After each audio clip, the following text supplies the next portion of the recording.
ఎవరికైనా ఆన్ చేయమ్మా. ఎవరికైనా ఏదైనా అవసరం ఉండి అక్కడ పెట్టు,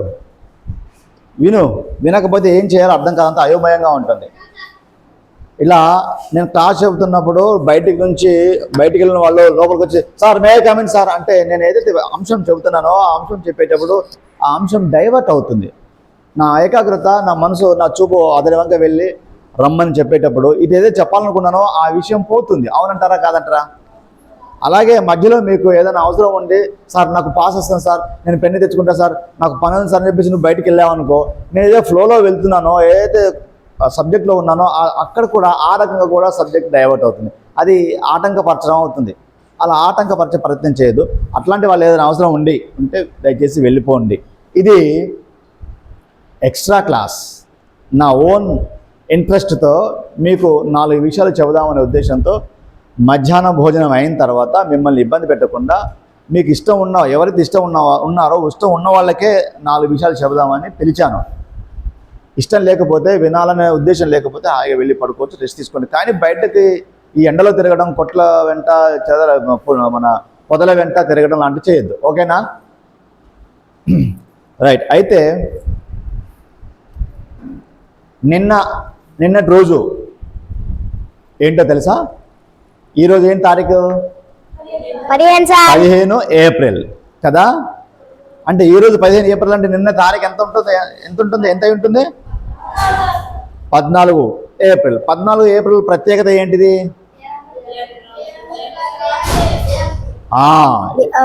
అంబేద్కర్ గారి జయంతి. డాక్టర్ బిఆర్ అంబేద్కర్ గారి జయంతి. జయంతి అనగా పుట్టినరోజు. మీ పుట్టినరోజులు ఎలా జరుపుతారు, ఎలా జరుపుకున్నారు? ఇక్కడ మన స్కూల్లో పుట్టినరోజులు జరిపినటువంటి సందర్భాలు మీరు ఎప్పుడు గమనించారా? గమనించలేదా? గమనించారు కదా. మరి ఎవరైనా ఒకరు చెప్పండి, ఎవరి పుట్టినరోజును మీరు గమనించారు, ఎలా చేశారు? సింపుల్ క్వశ్చన్ కదా నాని. ఇదేమైనా హార్డ్, ఇదేమైనా చాలా ఏదో సబ్జెక్ట్లో నుంచి అడిగిందా? కాదు కదా. జనరల్ మీ లైఫ్లో, మీ ఇళ్లలో కానీ, మీ ఊళ్ళలో కానీ, మీ స్కూల్లో కానీ, సినిమాలలో కానీ పుట్టినరోజు ఎవరెవరు ఎలా జరుపుకుంటారో ఇవన్నీ మనం 100 సార్లు రోజు కొన్ని ప్రపంచవ్యాప్తంగా రోజు కొన్ని వేల లక్షల మంది పుట్టినరోజులు జరుగుతూ ఉంటాయి. అవి మీకు తెలియదా? పుట్టినరోజు మీ పుట్టినరోజులు కానీ, మీ ఫ్రెండ్ పుట్టినరోజు ఎలా జరుపుతారో ఎవరైనా చెప్పాలి. అటు చూపించు. ఎవరు చెప్తారు? ఎవరైనా చెప్పండి ఒకరు. మీరు పుట్టినరోజు ఎలా జరుపుతారో చెప్పకపోతే నేను సబ్జెక్టులోకి ముందుకు వెళ్ళను. ఏదైతే చెప్పాలనుకున్నానో అంశము, ఆ అంశం గురించి ఇది ఇట్లా ఇంత దగ్గర చూపించి ఇక్కడ ఏం కనపడుతుందా? ఇది మీకు కనపడుతుందా? ఏంటిది?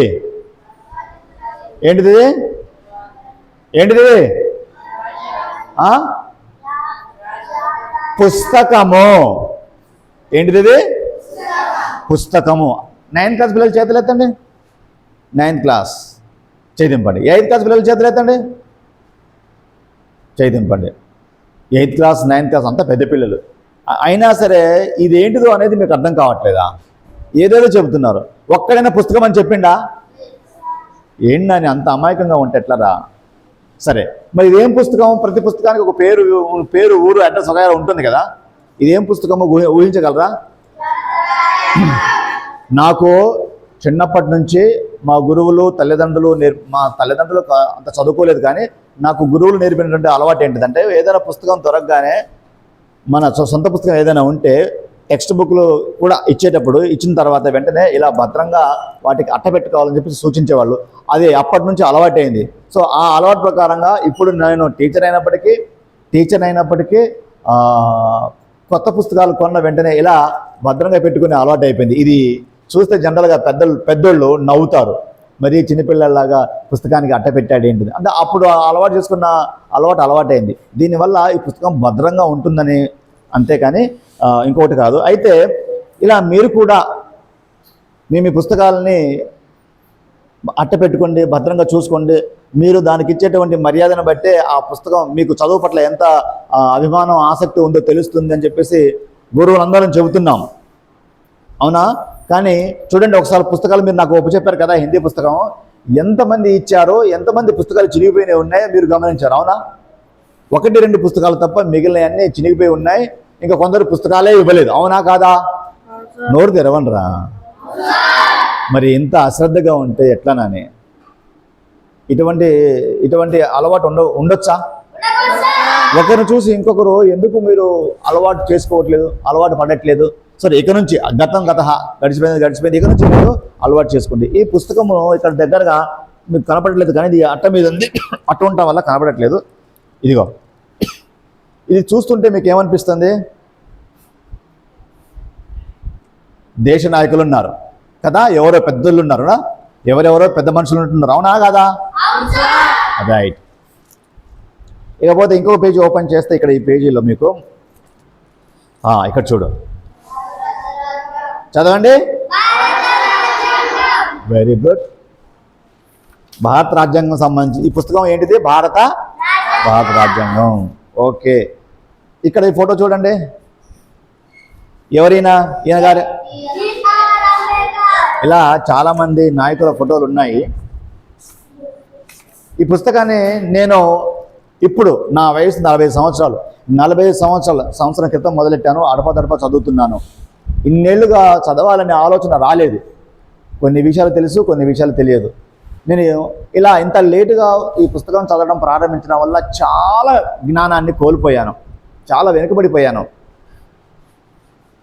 సో మీరు కూడా నాలాగా వెనుకబడకుండా ఉండాలంటే, దేశానికి సంబంధించిన సమస్త జ్ఞానం, సమస్త సమాచారానికి సంబంధించిన అవగాహన మీకు ఉండాలంటే ఇప్పటి నుంచి మీరు చదివితే మీకు చాలా ఉపయోగపడుతుంది. అందరూ జ్ఞానులుగా, మంచివాళ్ళుగా, బుద్ధిమంతులుగా ఎదుగుతారు. మీకు ఖచ్చితంగా పోటీ పరీక్షల్లో, తర్వాత దైనందిన జీవితంలో ఎట్లా స్పందించాలో అన్నీ, మన దేశంలో ఉన్నటువంటి ప్రతి పౌరుడు ఎలా మెలగాలి, ఏ అంశం, ఏ విషయం ఏంటిది అనేది A to Z ఇందులో రాయబడింది. ఓకే, మరి దీని గురించి ఎప్పుడైనా మీకు పుస్తకాలలో, పాఠశాలల్లో నేర్పించారా? పుస్తకాలలో మీకు పూర్తిగా అవగాహన వచ్చేలాగా ఏమన్నా ఉందా? లేదని మనం తెలుసుకోకుండా ఉంటామా? వ్యక్తిగతంగా శ్రద్ధ వహించి తెలుసుకోవాలి. అయితే నేనేమనుకుంటున్నానంటే, వచ్చే సంవత్సరం జూన్ 12 తారీఖు అందరూ వస్తారు కదా, జూన్ నుంచి నాయా క్లాస్లో మొత్తం నాకు గవర్నమెంట్ కేటాయించింది 45 మినిట్స్. మీ అందరికీ తెలుసా తెలియదా? ఈ 45 మినిట్స్లో ఒక 3 నుంచి 5 నిమిషాలు మాత్రమే రోజు ఈ యొక్క రాజ్యాంగాన్ని చదివి, అవసరాన్ని బట్టి వివరించి, ఆ 5 నిమిషాలలో ఏవైతే అంశాలు వచ్చాయో ఆ అంశాలను చదువుతాను. మీకు ఏమైనా అనుమానాలు ఉంటే, అర్థం కాని విషయాలు ఏమైనా ఉంటే ఆ 5 నిమిషాలలోనే రోజుకు ఒక 5 నిమిషాలు ఈ పుస్తకం మొత్తం మీకు వివరంగా చెప్పాలని అనుకుంటున్నాను. ఏమంటారు? అనుమతిస్తారా? నేను చేస్తున్న పని, చేయబోయే పని కరెక్టేనా? మీకు ఉపయోగపడుతుందంటారా, ఉపయోగపడదు అంటారా? ఉపయోగపడుతుందని అంటే సంతోషం, కొనసాగిద్దాం. వచ్చే సంవత్సరం నుంచి రోజుకు ఒక 5 నిమిషాలు, 3 నుంచి 5 నిమిషాలే. ఆ తర్వాత ఈ 45 నిమిషాలలో ఒక 5 నిమిషాలు తీసేస్తే 40 నిమిషాలు మన యొక్క సిలబస్కు సంబంధించిన విషయాలు, పాఠాలు వగైరా, ప్రాక్టీస్ వగైరా, ఇవన్నీ యాజ్ ఇట్ ఈస్గా, యాజ్ యూజువల్ ఓకే చేసుకుందాం. అయితే అసలు విషయం ఏంటిదంటే,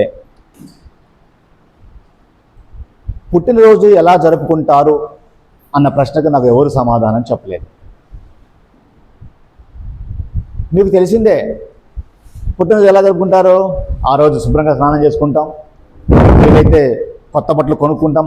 కొత్త బట్టలు కొనుక్కోకపోతే, కొత్త బట్టలు లేకపోతే ఉన్న బట్టలనే, శుభ్రంగా ఉతికిన బట్టలనే ఇస్త్రీ చేయించుకోనో, లేదంటే మనమే శుభ్రంగా మడత పెట్టో, ఉన్న వాటిలో కాస్త మంచి బట్టల్ని వేసుకుంటాం. అవునంటారా కాదంటారా?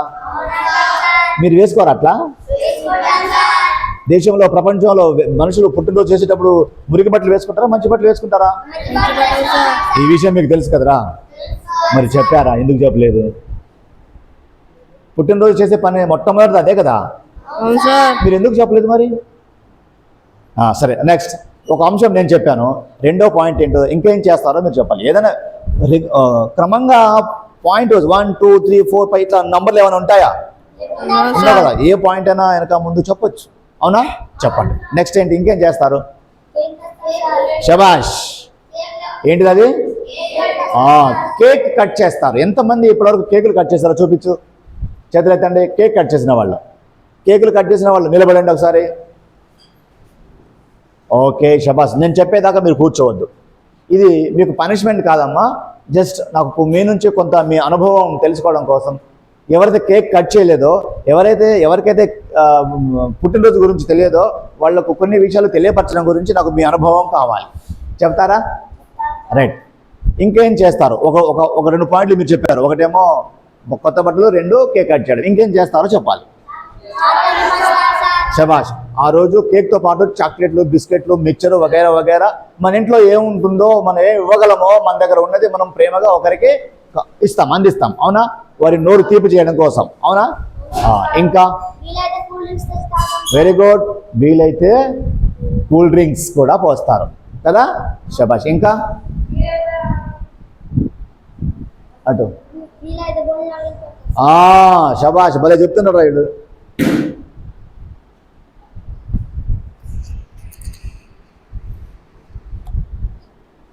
దగ్గర పెట్టుకోండి. వీలైతే భోజనాలు కింద పెడతారు సార్. ఎవరి దగ్గర సంపాదన ఎక్కువ ఉండి, ప్రేమ అభిమానాలు ఎక్కువ ఉండి, వాళ్ళ పుట్టినరోజుని ఇంకా ఘనంగా, ఎలాగా ఘనంగా జరపడం కోసం, నలుగురి మనసు దోచుకోవడం కోసం, నలుగురికి తెలియడం కోసం, తెలియపరచడం కోసం భోజనాలు కూడా పెడతారు కదా. అవునా కదా? ఇంకా డబ్బున్న వాళ్ళు అయితే ఇంకా అంగరంగ వైభవంగా వాళ్ళ ఇల్లుని, వాళ్ళ యొక్క ఫ్యాక్టరీని, వాళ్ళ యొక్క వాతావరణం చుట్టూ ఎక్కడైతే వాళ్ళు నిర్మించబోతారో ఆ యొక్క హోటల్ ఏదైతే కమ్యూనిటీ హాల్ కావచ్చు, ఇంకోటి కావచ్చు, పార్క్ కావచ్చు, దాన్ని మొత్తం లైట్లతో డెకరేషన్ చేసి కావాల్సిన భోజనం, కావాల్సిన ఐటమ్స్ వాళ్ళకు ఏర్పాటు చేస్తారు. అవునా కదా? అవును సార్. ఇలా గొప్పగా జరపడాన్ని ఏమంటాం? ఇందాకే అన్నాను, ఏమంటాం? ఘనంగా. ఓకే, సంతోషం. నన్ను కూర్చోండి. మరి ఆఫ్టర్ ఆల్ నువ్వు అయినా మనం అతి సామాన్యమైన మన యొక్క పుట్టినరోజును మనం ఇంత ఘనంగా జరుపుకుంటాం. జరుపుకుంటాం, జరిపే వాళ్ళని చూస్తున్నాం. మరి భారత రాజ్యాంగాన్ని నిర్మించినటువంటి గొప్ప మనిషి వారి యొక్క పుట్టినరోజుని ఇంకెలా జరపాలి? మనలాగే జరపాలా? ఇంకా మనకన్నా అంగరంగ వైభవంగా ఇంకా గొప్పగా జరపాలా? మనలాగేనా? నేను అలా అనుకోవట్లేను. మనలాగే కాదు, మనం ఎంత గొప్పగా జరుపుకుంటామో, ఎంత అంగరంగ వైభవంగా ఘనంగా జరుపుకుంటామో, మనకన్నా 100 రెట్లు ఎక్కువ ఘనంగా జరపాలి. అవునంటారా కాదంటారా? ఎందుకు? ఆయన మహానుభావుడు, గొప్పవాడు. ఎటువంటి దేశభక్తి కల వాళ్ళలో, భారతదేశం పట్ల, భారతమాత పట్ల దేశభక్తి ఉన్న వాళ్ళలో ఈ డాక్టర్ బిఆర్ అంబేద్కర్ గారు ఉత్తముడు అని చెప్పడానికి ఈ రాజ్యాంగ నిర్మాణ, ఇట్లాంటి పుస్తకాలు చాలా రాశారు. మొత్తం 32 డిగ్రీలు ఉన్నాయి. మొత్తం 32 డిగ్రీలు, 8 పిహెచ్డీలు చేసినటువంటి మహా విద్యావేత్త. మరి ఆ విద్యావేత్త పుట్టినరోజు సందర్భంగా మన భారత ప్రభుత్వము సెలవు ప్రకటించినందుకు మనం అందరం చప్పట్లు కొట్టండి. రైట్. సెలవు ప్రకటించింది దేనికోసం? వారిని స్మరించుకోవడం కోసం. మరి సెలవులు తీసుకొని మనం ఇళ్లలో ఉంటున్నామా? మన సొంత పనులు చేసుకుంటున్నామా? లేకపోతే ప్రపంచం గుర్తించేలాగా వారి యొక్క పుట్టినరోజుని అంగరంగ వైభవంగా జరుపుతున్నామా? మీకు తెలుసా? నిన్న మీరు జరిపారా? కేక్ కట్ చేశారా? అంబేద్కర్ గారి గురించి మాట్లాడించారా? ఏదైనా జీవం ఉందా? మరి ఎట్లా నాని? ఇది ఎంతవరకు కరెక్టరా? దేశంలో ఒక బిచ్చగాడి దగ్గర నుంచి ప్రథమ పౌరుడు అయినటువంటి రాష్ట్రపతి వరకు కూడా ఎలా నడుచుకోవాలో, ఎలా బతకాలో, ఏ పనులు చేయాలో, ఏ పనులు చేయకూడదో, ఏ ఉద్యోగి, ఏ ఫ్యాక్టరీ, ఏ న్యాయం, ఏ అన్యాయం, ఏ శిక్ష ఏంటిదో ఇవన్నీ కూడాను ఎక్కడెక్కడో ప్రపంచం అంతా తిరిగి రాసినటువంటి ఆ మహానుభావుడు మరి వారి యొక్క పుట్టినరోజుని ఎవరికి తెలియకుండా, సరిగా జరుపుకోకుండా, అలా కాకుండా సెలవుతో పాటు సెలవు ఇచ్చినప్పటికీ కూడా పూర్తిగా సెలవు ఇచ్చేసి ఇళ్లలో కూర్చోమని అన్నట్టుగా కాకుండా సెలవు ఇస్తూనే ఇంకా ఏం చేస్తే యావత్ ప్రపంచానికి ఈ యొక్క రాజ్యాంగ నిర్మాత అయినటువంటి బిఆర్ అంబేద్కర్ గారి గురించి ఇంకా అంగరంగ వైభవంగా ఘనంగా ఆ యొక్క పుట్టినరోజు జరుపుకోవడం కోసం ఏం చేస్తే బాగుంటుందో మీ యొక్క సొంత ఆలోచనలు చెప్పాలి. ఏం చేద్దాం? ఈ మహానుభావుడి గురించి రాబో రోజుల్లో మీలో ఎంతమందికి ఈ రాజ్యాంగం గురించి, రాజ్యాంగ నిర్మాత గురించి, బిఆర్ అంబేద్కర్ గారి పేరు తెలియని వాళ్ళు ఎంతమందో చేతులెత్తాలి. తెలియని వాళ్ళు, అంబేద్కర్ గారు ఎవరు, అంబేద్కర్ గారి పేరే వినని వాళ్ళు చేతులెత్తాలి. ఇది కరెక్ట్ కాదు. నాకు తెలిసి చాలామందికి తెలియదు. సరే, మరి మన సామాన్యులమైన మన పుట్టినరోజునే ఎంత బాగా మనం జరుపుకోవాలని మనకు అనుకున్నప్పుడు, అంత కోరికగా ఉన్నప్పుడు, ఈ యొక్క మహానుభావుడు ఇంత గొప్ప వ్యక్తి, ఈ యొక్క గొప్ప వ్యక్తి యొక్క పుట్టినరోజుని యావత్ ప్రపంచ దేశ ప్రజలందరూ కూడా ఎలా జరుపుకుంటే బాగుంటుందో సరదాగా మనం చర్చించుకుందాం. గుర్తు చేయండి, ఏం చేద్దాం, ఎలా చేస్తే బాగుంటుంది.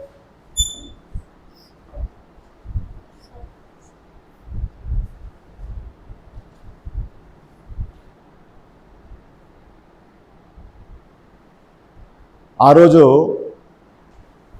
ప్రతి పుట్టినరోజు ఎక్కడెక్కడైతే బిఆర్ అంబేద్కర్ గారి విగ్రహాలు స్థాపించారో, స్థాపించినటువంటి ప్రతి విగ్రహానికి కొత్త బట్టలు వేయచ్చా? కొత్త బట్టలు వేస్తామా? ఆయన విగ్రహం కదా, వారు బతికిలేరు, దివంగతులు, మరణించారు. సో ప్రతి విగ్రహానికి ఖచ్చితంగా పెయింట్ వేయించాలి. ఏమంటారు? అంటే పెయింట్ వేస్తే కొత్తగా ఉంటుంది కదా, మరి కొత్తగా బట్టలు వేసుకున్నట్టే కదా, అవునంటారా కదంటారా? అవును సార్. చాలా చోట్ల వేయట్లేదు. అది ఖచ్చితంగా పెయింట్ వేయించేలాగా ఒక నిబంధన, జీవో పాస్ చేయించాలి ప్రభుత్వాలతో. అవునంటారా కదంటారా? అవును సార్. న్యాయమా కాదా? అవును మన సార్. పుట్టినరోజు నాడు మనం ఖచ్చితంగా ఆ రోజు అమ్మ నాన్నలను ఏడిపించి, వెంటపడి, వేధించి నాకు కొత్త బట్టలు కావాలి, నాకు కావాలి, కొనాల్సిందని చెప్పేసి అడుగుతామా అడగమా? అడుగుతాం సార్. అలా ప్రతి పుట్టినరోజు నాడు ఎక్కడెక్కడైతే ఉంటాయో, ఎవరైతే పెయింట్ వేయరో ఆ ఊళ్ళో వాళ్ళందరినీ, అక్కడ సర్పంచ్ని, అక్కడ ఉన్నటువంటి విద్యావంతులందరినీ శిక్షించేలాగా ఒక జీవో చేయాలి. అవునంటారా కాదంటారా? అవును సార్. చెప్పట్టుకుంటే తర్వాత రెండో పాయింట్, ఇంకెలా జరపచ్చు? నేను చెప్పిన దాన్ని బట్టి మీకు ఏమైనా ఊహలు వస్తే సూచించండి, గుర్తు చేయండి. ఇంకెలా జరుపుతాం? వారి గురించి చిన్నపిల్లల నుంచి యావత్ ప్రజానికానికి, యువతకి, అందరికీ, తెలియని వాళ్ళకి, గ్రామంలో ఉన్న వాళ్ళందరికీ తెలిసేలాగా ఆ పుట్టినరోజు ఎలా జరిపితే ఆ పుట్టినరోజు వారిది అంబేద్కర్ గారి పుట్టినరోజు అని తెలుస్తుంది. వారిని మనం ఎలా ఘనపరచాలో, ఏం చేస్తే ఘనపరచగలమో, ప్రపంచానికి వారి గొప్పతనం తెలియపరచగలమో ఊహించండి. మీకు తోచింది చెప్పండి. ముఖ్యంగా మనకు స్వాతంత్రం వచ్చినాడు, జనవరి 26 నాడు, తర్వాత ఆగస్టు 15 రోజు మనం కార్యక్రమాలు నిర్వహిస్తాం. అవునా? అట్లాంటి కార్యక్రమం ఏప్రిల్ 14 నాడు నిర్వహించేలాగా చేస్తే బాగుంటుందా? ఏప్రిల్ 14 నాడు, ఏప్రిల్ 14వ తారీఖు వారి యొక్క పుట్టినరోజు నాడు స్వాతంత్ర దినోత్సవం కానీ, అలాగే గణతంత్ర దినోత్సవం ఎలా అయితే జరుపుతామో, రిపబ్లిక్ డే ఎలా అయితే జరుపుతామో, అలాగా వీరి యొక్క పుట్టినరోజు నాడు అట్లా జరపాలని మనం కోరడంలో తప్పలేదుగా? లేదు సార్. రైట్. ఇంకా 2 పాయింట్లు చెప్పాం. ఇంకెలా జరపచ్చు? ఇంకెలా జరిపితే బాగుంటుంది?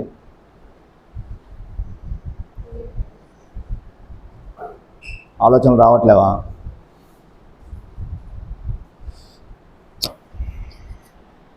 పాఠశాలల్లో చదువుకునేటువంటి పిల్లలకి, ఊళ్ళల్లో ఉన్నటువంటి యువతకి, కాలేజీలో, ప్రతి విద్యా సంస్థల్లో ఖచ్చితంగా రాజ్యాంగం పట్ల, రాజ్యాంగం గురించి, కేవలం రాజ్యాంగంలో నుంచే కొన్ని ప్రశ్నలు అడుగుతూ, అలాగే విద్య యొక్క ప్రాధాన్యత, అంబేద్కర్ గారు ఎటువంటి ప్రాధాన్యత ఇవ్వాలని చెప్పారో, సూచించారో, వారి యొక్క జీవిత చరిత్ర, అలాగే రాజ్యాంగం గురించి ఒక క్విజ్ నిర్వహించాలి విద్యా సంస్థల్లో, అన్ని కాలేజీలలో, యూనివర్సిటీలలో, అన్ని స్కూల్ ప్రైమరీ సెక్షన్ నుంచి మొదలెడితే విశ్వవిద్యాలయాల వరకు ఈ రాజ్యాంగం పట్ల ఒక క్విజ్ ప్రోగ్రాం నిర్వహించాలి. దాంతోపాటు వ్యాస రచన వక్తృత్వ పోటీలు కూడా నిర్వహించేలాగా ఒక జీవో పాస్ చేయిస్తే ఆ రోజు అందరూ పాల్గొంటారా? పాల్గొనేటప్పుడు కాస్త ఆ రోజు చదివే అవకాశం దొరకదా? ఒక వారం రోజులు ముందుగానే ప్రకటించి ఏప్రిల్ 14వ తారీఖు ఈ కార్యక్రమాన్ని నిర్వహిస్తామని చెప్పి ప్రకటించి యావత్ దేశం అంతటా కూడా ఈ కార్యక్రమం నిర్వహించేలాగా జీవో పాస్ చేయించాలి. అవునంటారా కాదంటారా? జీవో పాస్ చేయిస్తే ఖచ్చితంగా ఆ రోజు ఆయా కార్యక్రమాలు నిర్వహిస్తారు. అంతేకాకుండా ఆ యొక్క కార్యక్రమాలు నిర్వహించడానికి ప్రభుత్వాలు కొంత అమౌంట్ కేటాయించాలి. మనకు ప్రతి సంవత్సరం బడ్జెట్లో కేటాయిస్తుంటారు.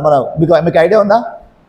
మరి ఆ బడ్జెట్లో ఈరోజు ఏప్రిల్ 14వ తారీఖు రోజు ఖచ్చితంగా వారి యొక్క పుట్టినరోజు సందర్భంగా ఈ కార్యక్రమం నిర్వహణ కోసం గ్రామ పంచాయతీలలో అంబేద్కర్ కమిటీలకి, రాజ్యాంగ కమిటీలకి, తర్వాత పాఠశాలలో హెచ్ఎంలకి, ప్రిన్సిపాల్లకి ఈ ప్రోగ్రాం నిర్వహించడానికి సరిపడా కనీసం ఒక 5,000 నిర్వహించేలాగా 5,000 వారికి మంజూరు చేసేలాగా డబ్బులు కేటాయించేలాగా ఒక జీవో పాస్ చేయించాలి, మనం డిమాండ్ చేయించాలి. ఇలా చేస్తే ఎటువంటి కార్యక్రమాలు చేపట్టడం వల్ల ఈ యొక్క రాజ్యాంగం గురించి కానీ, అలాగే ఈ రాజ్యాంగ నిర్మాత అయినటువంటి అంబేద్కర్ గారి గురించి, దళిత ప్రజల గురించి ఎవరైతే పోరాటం చేశారో, మహిళల గురించి ఎవరైతే పోరాటం చేశారో ఎన్నో గొప్ప కార్యక్రమాలు చేపట్టారు, గొప్ప పోరాటం చేశారు. బ్రిటిష్ ప్రభుత్వంతో పోరాటం చేశారు. మరి ఇటువంటి గొప్ప వ్యక్తి గురించి ఇలా ఇంత బాగా నిర్వహించుకోవాల్సిన అవసరం ఉన్నదంటారా లేదంటారా? మాట్లాడరేంట్రా? సబ్జెక్ట్ ఎక్కువైపోయిందా? సో నా ఉద్దేశం చెప్పాను. మీ యొక్క స్పందన, మీ యొక్క ఉత్సాహం కొద్దిగా ఎంకరేజ్మెంట్గా ఉన్నట్టుగా ఉంటే ఇంకాస్త ముందుకు తీసుకెళ్లేవాడిని. సో ఈ యొక్క ఆలోచనని బట్టి ఇప్పుడు నుంచి మీకు ఇచ్చినటువంటి సబ్జెక్ట్ని బట్టి భవిష్యత్తులో మీకు ఎప్పుడు ఏ ఆలోచన వచ్చినా నాకు గుర్తు చేయండి. వాటిని మనం చర్చలో తీసుకొద్దాం. ఏమంటారు? మరి ఇక నుంచి అప్పుడప్పుడు మీ యొక్క సమయ సందర్భాలను బట్టి ఈ పుస్తకమా, లేదంటే మీరు వేరే పుస్తకమా, లేదంటే సోషల్ స్టడీస్లో వచ్చేటువంటి ఏమైనా అంశాలు ఉంటే అంబేద్కర్ గారి గురించి కానీ, రాజ్యాంగం గురించి కానీ ఖచ్చితంగా వాటిని గుర్తుపెట్టుకునేలాగా 1-4 సార్లు చదువుతూ గుర్తుపెట్టుకునే ప్రయత్నం చేస్తూ మిగిలిన వాళ్ళకు కూడా చెప్పే ప్రయత్నం చేయండి. చేస్తారా? ఓకే. మళ్ళీ మనం మరో వీడియోలో మళ్ళీ కలుసుకుందాం. అంతవరకు అందరికీ బాయ్.